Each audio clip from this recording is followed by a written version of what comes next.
Forest Service in Fort Worth has issued a tornado warning for East Central Johnson County in North Central Texas, West Central Ellis County in North Central Texas until 8:30 p.m. Central Daylight Time.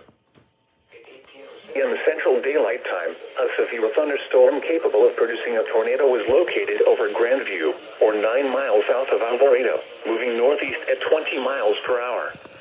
Hazard, tornado and golf ball size hail. Source, radar indicated rotation. Debris will be dangerous to those caught without shelter.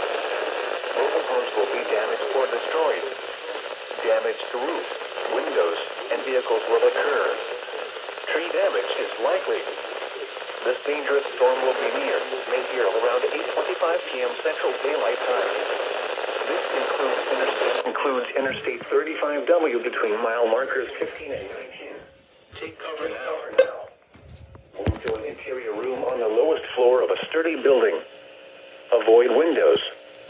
If you are outdoors, in a mobile home, or in a vehicle, move to the closest substantial shelter and protect yourself from flying debris.